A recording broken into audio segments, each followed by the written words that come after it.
एक कमजोर बिल्कुल ही साधारण सा लड़का था, लेकिन उसकी किस्मत उस दिन पूरी बदल गई जब दुनिया की सबसे ताकतवर एसएस रैंक की मैजिशियन ने उसे गोद लिया। उसके पास ना कोई जादू था और ना ही कोई अनुभव, सिर्फ एक चीज थी, उसकी डिटर्मिनेशन। उसके हाथ छिल जाते हैं, बदन टूट जाता है, लेकिन उसका हौसला कभी नहीं डगमगाया। दिन महीने में बदले और महीने सालों में। वो लड़का जो कभी एक भी स्पेल नहीं कर सकता था, अब एक ऐसी ताकत बन चुका था जिससे पूरी दुनिया डरती थी। यहाँ तक कि उसकी मास्टर भी नहीं, कि उसके भीतर एक ऐसी डार्क मैजिक सोई है जो पूरी दुनिया को हिला सकती है। सब कुछ शुरू होता है एक उजड़े हुए शहर से, जहाँ एक औरत एक लड़के को देखती है जिसका नाम होता है लॉयड। वो लड़का किसी अनदेखी चीज को एकटक घूरे जा रहा था और ये अभी तक साफ नहीं होता कि वो देख क्या रहा था, लेकिन उस औरत को यकीन हो जाता है कि अगर ये लड़का उसकी टीम में शामिल हो गया तो वो डीमन लॉर्ड को भी हरा सकती है। वो अपनी सारे जज्बातों को दबाकर लॉयड को गले लगा लेती है, लेकिन वो अभी भी पूरी तरह से खोया हुआ था। थोड़ी देर के बाद वो उसे अपने घर पर ले जाती है और दिखाती है कि वो अपने हाथों से फायर को समन कर सकती है। लॉयड पहली बार कोई जादू अपनी आंखों से देख रहा था। उसे सब कुछ बिल्कुल अनरियल लग रहा था, लेकिन औरत उसे साफ कहती है कि जो मैंने किया ना वही तुम्हें करना है, वरना तुम्हें डिनर नहीं मिलेगा।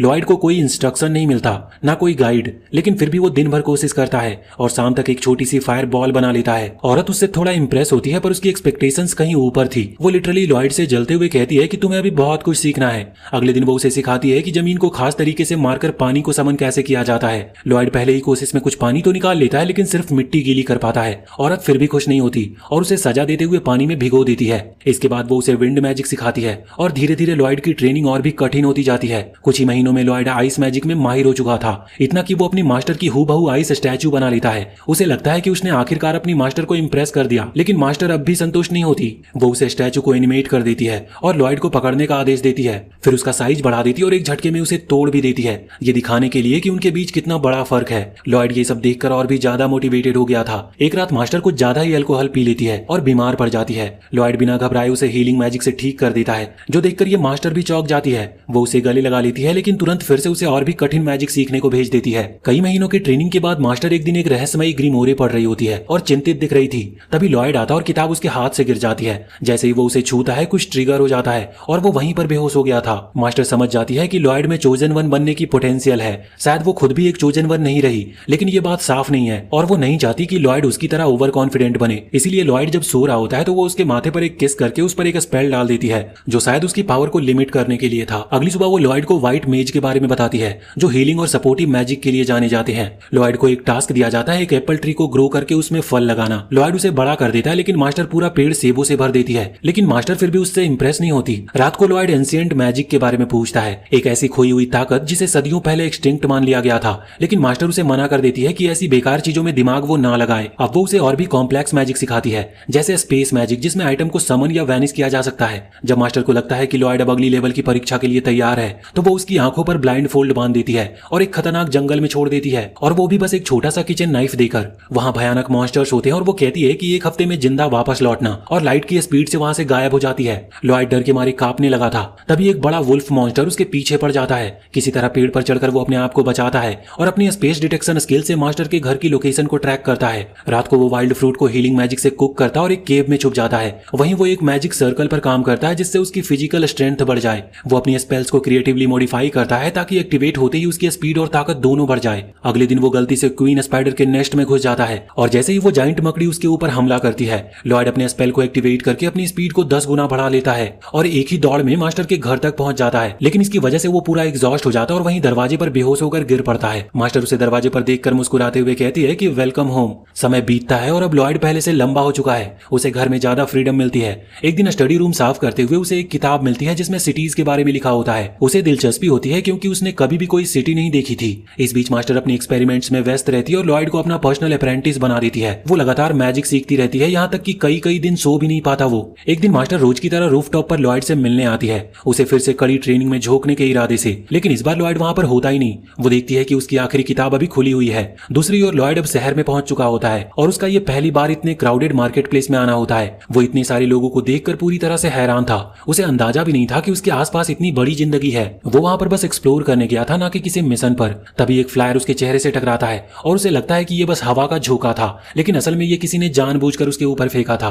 वो फ्लायर उठाता है और पढ़ता है, जिसमें था कि एक एडवेंचरर टीम किसी नए मेंबर की तलाश में है। लॉयड के पास अभी कुछ करने को था नहीं, इसलिए वो उस डायरेक्शन में आगे बढ़ता है जहां उसकी असली कहानी शुरू होने वाली थी। जब लॉयड उस जगह पर पहुंचता है जहां फ्लायर में लिखा था, तो वो देखता है कि वहां एक एडवेंचरर पार्टी किसी भयानक मॉन्स्टर से जूझ रही है और वहां सबके चेहरे बहुत थके और घायल थे। टीम का लीडर एलन एक नामी हीरो था जो तुरंत अपने मेज को चिल्लाकर हीलिंग स्पेल कास्ट करने का ऑर्डर देता है। मेज कमजोर सी मुस्कान के साथ स्पेल एक्टिवेट करती है और पूरी टीम को थोड़ी राहत मिलती है। वो मॉन्स्टर अभी भी खतरा बना हुआ था। मेज एक और स्पेल डालती है, इस बार ब्लाइंडिंग स्पेल था, जिससे वो क्रिएचर कुछ पल के लिए जकड़ जाता है और एलन इस मौके को छोड़ता नहीं। वो एक ऊंची छलांग लगाता है और अपनी तलवार घुमाता है और एक ही बार में उस मॉन्स्टर को खत्म कर देता है। चारों तरफ तालियां बजने लगती है। गांव वाले एलन की तारीफ करते थकते नहीं। कोई कहता है कि वो वही है जिसने अपनी टीम के साथ मिलकर एबॉट कैसल के साइक्लॉप्स को भी हराया था। लेकिन लॉयड इस पूरे तमाशे से बिल्कुल भी प्रभावित नहीं होता।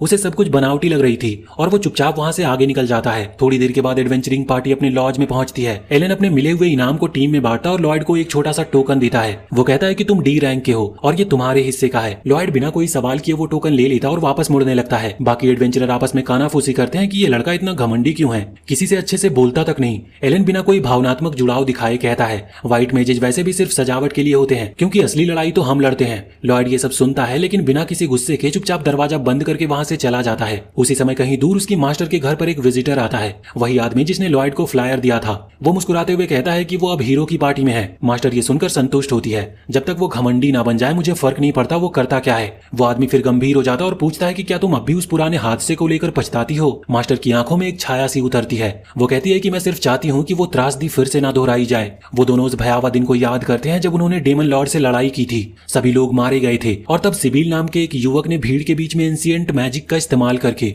पूरे युद्ध भूमि को जीवन दान दिया था, और वो भी अपनी जान देकर। इस बीच एलन की पार्टी एक नई लड़ाई के लिए निकलती है। लड़ाई से पहले ही लोग तालियां बजाते हैं और वो कहते हैं कि ये पार्टी तो हर बार जीतती है। एलन बिना देर किए मॉन्स्टर को खत्म कर देता और अपनी टीम के साथ घर वापस लौटता है। सब उसके नाम के नारे लगाते हैं। घर पहुंचते ही उनकी मेज सीना खुद से मैजिक बुक्स पढ़ने लगती है। एलन को काफी हैरानी होती है उसे पढ़ाई करते हुए देखकर। सीना कहती है कि हमारी डिफेंस कमजोर हो रही है, लेकिन एलन घमंड से कहता है कि मैं अब भी अनस्टॉपेबल हूँ, मुझे ट्रेनिंग की कोई जरूरत नहीं। सीना कुछ भी नहीं कहती, बस चुपचाप उसे देखती है। उसी शाम नदी के किनारे तैनात सैनिकों पर एक विशाल गोलेम हमला करता है और सभी को वो कुचलकर मार डालता है। तो देश तुरंत एलन को संदेश भेजता है कि अभी गोलेम को खत्म करो। एलन मिशन को स्वीकार कर लेता और अपनी टीम को लेकर निकल पड़ता है। लॉयड अपने एडवांस स्पेस डिटेक्शन स्पेल का इस्तेमाल करता और गोलेम की एग्जैक्ट लोकेशन का पता लगाता है। लेकिन जब वो उस जगह पर पहुंचते हैं तो देखते हैं कि सिर्फ गोलेम ही नहीं, एक और खतरनाक क्रिएचर भी वहां पर है। उसके हाथ में एक स्टाफ थी और उसकी रेड ग्लोइंग आंखों से साफ पता चलता है कि वो डीमन रेस से है। लॉयड तुरंत चेतावनी देता है कि वो स्टाफ इसकी पावर का सोर्स है, वो गोलेम को कंट्रोल कर रहा है। एलन सीरियसनेस को नजरअंदाज करते हुए लुलू को कमांड देता है कि तीर चलाओ। लुलू बिल्कुल वैसा ही करती है।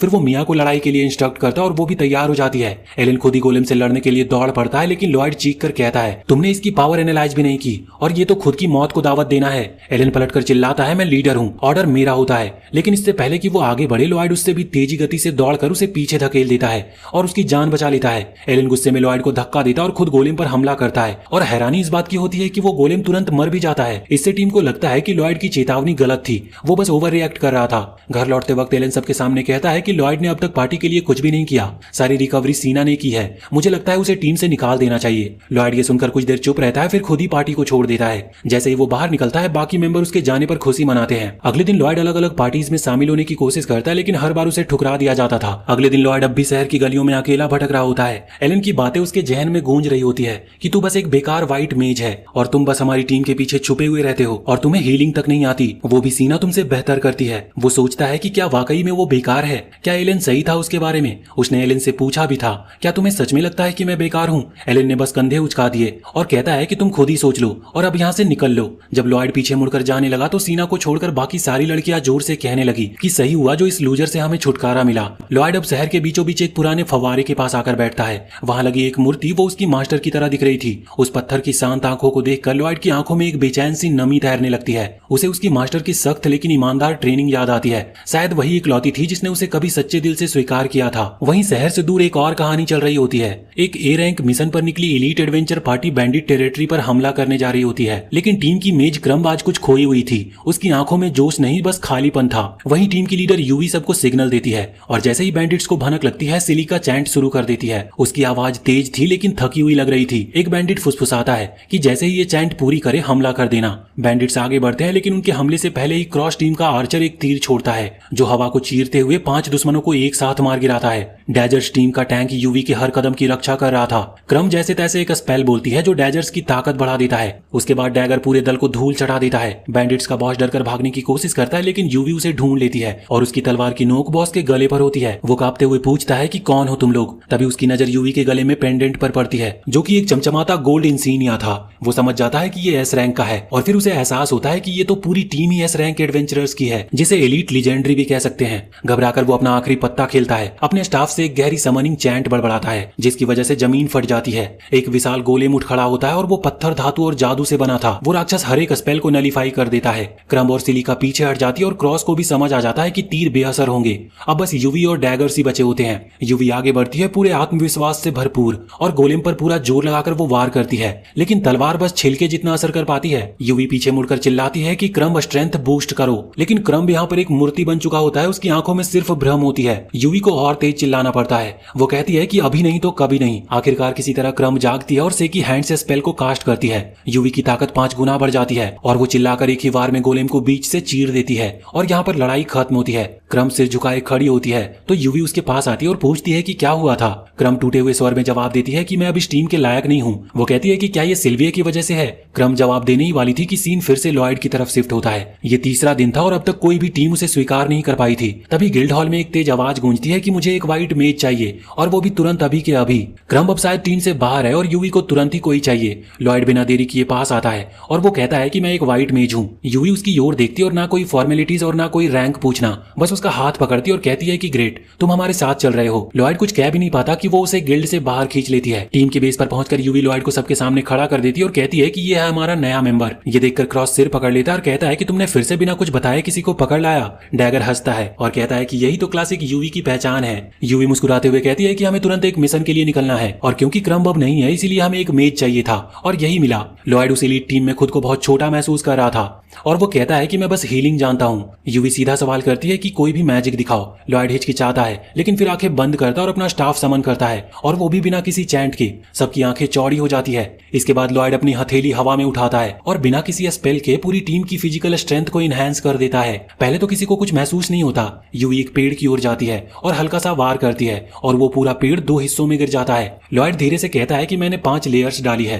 क्योंकि अगर सिर्फ एक स्पेल लगाता तो कमजोर होता। क्रॉस धीमे से कहता है कि क्रम तो इसके आसपास भी नहीं थी। लॉयड यहाँ पर फिर भी खुद को ही दोष दे रहा था और शायद मैं अब भी मीडियोकर ही हूँ। वो समझ नहीं पा रहा था कि उसकी असली ताकत क्या है, क्योंकि इतनी बार अपमानित होने के बाद वो खुद को बहुत छोटा समझने लगा था और लॉयड की सेल्फ एस्टीम बिल्कुल जमीन पर पड़ी थी इस वक्त। लॉयड सोचता है कि उसने उन्हें इंप्रेस नहीं किया और कहता है कि वो उनकी टीम के लिए एक बेकार एडिशन नहीं बनना चाहता, इसलिए वो वहां से चला जाता है। शुरू में सब इतने ज्यादा स्टंड होते हैं कि कुछ बोल ही नहीं पाते। यूवी जल्दी खुद को संभालती है और जितना जोर से चिल्ला सकती है उतनी जोर से चिल्लाती है कि वापस आ जाओ। लॉयड रुककर कम से कम ये जानने के लिए वापस आता है कि वो कहना क्या चाहते हैं। वो उन्हें बताता है कि वो कहां से आया है और कैसे हीरो की टीम ने उसे बेकार समझकर निकाल दिया। यूवी हैरान होती है ये जानकर कि वो कभी हीरो की टीम का हिस्सा था, लेकिन लॉयड कहता है कि उन्हें चौंकने की जरूरत नहीं क्योंकि वो इतना अच्छा नहीं है। सच में उस लड़के की सेल्फ एस्टीम तो जैसे नर्क में पहुंच चुकी थी। वो उन्हें सलाह देता है कि वो अपनी पुरानी व्हाइट मेज को वापस ले आएं क्योंकि वही उनके लिए बेहतर रहेगा। वो उसे क्रम के बारे में बताते हैं। वो बहुत अच्छी थी और उनकी टीम में थी, लेकिन उसकी एक बहन है सिल्विया जो कि बीमार है। पहले क्रम एडवेंचरर का काम करती थी और साथ ही अपनी बहन की देखभाल भी करती थी,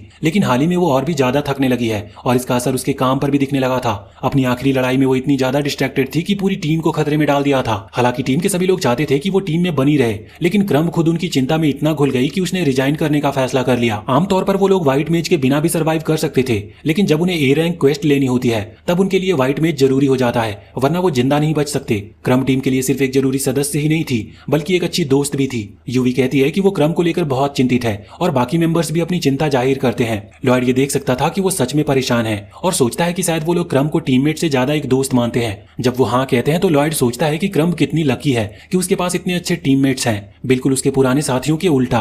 लॉयड सिल्विया की बीमारी के बारे में पूछता है और उन्हें पता चलता है कि सिल्विया धीरे धीरे एक मैजिक स्टोन में बदल रही है। उसे वो दिन याद आता है जब वो अपनी मास्टर के साथ मैजिक स्टोन पर किताब पढ़ रहा था और उसने पूछा था कि क्या ये स्थिति रिवर्सिबल है और उसकी मास्टर ने हाँ कहा था। अब उसे लगता है कि वो सिल्विया की मदद कर सकता है, इसलिए वो यूवी से कहता है कि उसे क्रम के घर पर ले चले। वो क्रम के घर पर पहुंचते हैं और क्रम दरवाजा खोलती है। वो बैठकर बातें करते हैं और लॉयड उससे बीमारी के बारे में पूछता है। क्रम बताती है कि वो और उसकी बहनें दोनों एडवेंचरर थे। एक दिन वो एक मिशन पर गए जहाँ सिल्विया बहुत जख्मी हो गई। क्रम को नहीं पता कि सिल्विया के साथ क्या हुआ था, क्योंकि वो उस वक्त वहाँ पर नहीं थी। जब वो आई तो सिल्विया पहले से घायल थी। लॉयड बीमारी के संकेत के बारे में पूछता है और क्रम उन्हें सिल्विया के कमरे में ले जाती है। जैसे ही दरवाजा खुलता है, लॉयड को उस कमरे से जबरदस्त मैजिक पावर का एहसास होता है। क्रम पास जाकर चादर हटाती है और दिखाती है कि सिल्विया के पैर और हाथ पत्थर के बन चुके हैं। वो बताती है कि धीरे धीरे सिल्विया पूरी तरह से पत्थर में बदल जाएगी। लॉयड कहता है कि उसे लगता है वो सिल्विया को हील कर सकता है, लेकिन क्रम उस पर विश्वास नहीं करती। वो बताती है कि उसने कई सारे एडवांस्ड मेजेस से संपर्क किया था, लेकिन कोई कुछ कर नहीं पाया। इसीलिए वो मानती है कि कोई ऑर्डिनरी व्हाइट मेज कुछ भी नहीं कर सकता। हालांकि लॉयड पूछता है कि क्या इंजरी एक केव में हुई थी, तो क्रम चौंक कर हाँ कहती है। लॉयड इंजरी के ओरिजिन को चेक करता और कंफर्म करता है कि सिल्विया के शरीर में जो मैजिक पावर फैल रही है वो मैजिक स्टोन के सिम्टम्स की वजह से है। क्रम को अभी भी उस पर शक हो रहा था, लेकिन लॉयड कहता है कि उसकी मास्टर ने कहा था ये ठीक किया जा सकता है। यूवी भी क्रम को लॉयड पर विश्वास करने की सलाह देती है, तो क्रम उसे ट्राई करने देती है। लॉयड आगे बढ़ता और अपना स्टाफ निकालता है। वो एक पावरफुल मैजिक कास्ट करता है जिससे वो खुद को बहुत ही कमजोर महसूस करता है। वो बताता है कि उसने एक ऐसा मैजिक किया है जो सिल्विया के शरीर में फैली हुई मैजिक पावर को रिवर्स करेगा। असल समस्या वही ओवरफ्लोइंग पावर की थी। अगर वो उसे कम कर सके तो हीलिंग मुमकिन है। इसके बाद वो एक हीलिंग स्पेल को कास्ट करता है। क्रम उसे आश्चर्य से देखती है और कहती है कि ये हीलिंग पावर आम नहीं है। लॉयड मानता है कि ये थोड़ा अलग है और ये बहुत ज्यादा मैजिक पावर कंज्यूम करता है, लेकिन फिर भी वो कहता है कि ये बस एक ऑर्डिनरी हीलिंग स्पेल है और स्पेल अपना जारी रखता है। यूवी क्रम से पूछती है कि उसे ये पावर कैसी लगी और क्रम ये मानने पर मजबूर हो जाती है कि ये मैजिक बिल्कुल भी ऑर्डिनरी नहीं है। और ये बात तो और भी हैरानी वाली थी कि लॉयड एक साथ दो अलग अलग स्पेल को कास्ट कर रहा था और फिर भी उसमें इतनी पावर और मेंटल स्ट्रेंथ है कि वो दोनों को सस्टेन कर सके। यूवी क्रम का ध्यान इस ओर दिलाती है कि सिल्विया का शरीर वापस नॉर्मल हो रहा है। क्रम दौड़कर अपनी बहन का हाथ पकड़ती है क्योंकि सिल्विया अब धीरे धीरे नॉर्मल हो रही थी। सब लोग हैरान और बहुत खुश भी लग रहे थे। क्रम बहुत ज्यादा ग्रेटफुल थी, लेकिन बताती है कि वो अब टीम में वापस नहीं लौट पाएगी क्योंकि सिल्विया के रिकवर होते ही वो दोनों साथ में एडवेंचर पर निकलेंगे। वो बाद में सभी को ट्रीट देने का वादा करती है और लॉयड से कहती है कि अब वो निश्चिंत है कि टीम लॉयड के साथ सेफ है। लेकिन लॉयड जवाब देता है कि वो अभी टीम का हिस्सा नहीं है और क्रम ये सुनकर हैरान हो जाती है कि वो अब भी खुद पर शक कर रहा है। पार्टी डिनर के लिए बाहर जाती है और यूवी बाकियों को बताती है कि लॉयड ने क्या क्रेजी काम किया है और कैसे उसने सिल्विया को जादुई तरीके से रिकवर कर दिया। भले ही वो लॉयड की काफी तारीफ करती रहे, लॉयड अब भी यही सोचता है कि वो काफी नहीं है, जिससे यूवी उसे कहती है कि मोडेस्टी को वो छोड़ दे। वो कहती है कि लॉयड ने बहुत अच्छा काम किया है, लेकिन लॉयड अब भी मानता है कि ये कोई बड़ी बात नहीं थी। वो टीम से माफी मांगता है कि क्रम को वापस नहीं ला सका, लेकिन ये फिलहाल उनकी चिंता नहीं थी। वो पहले सेलिब्रेशन करना चाहते थे, उसके बाद आगे की सोचेंगे। वो सभी अपने फ्यूचर प्लान्स के बारे में बात कर रहे थे और लॉयड सोचता है कि हीरो की टीम ने उसके साथ कैसे फील कराया था और अब उसे कैसा महसूस हो रहा है। वो उनसे पूछता है कि क्या वो उनकी टीम में शामिल हो सकता है। सभी लोग ये सुनकर हैरान होते हैं क्योंकि पहले उसने मना कर दिया था। वो बताते हैं कि वो सभी भी उसके साथ काम करना चाहते हैं और लॉयड अब ऑफिशियल रूप से उस टीम का हिस्सा बन चुका था। और आगे कहानी में क्या होगा ये हम अगले पार्ट में देखेंगे। तो वीडियो अगर पसंद आई हो तो चैनल को सब्सक्राइब करके बेल आइकन जरूर दबा लें और कमेंट सेक्शन में हमें बताएं कि आगे हमें ये कहानी लानी चाहिए या नहीं।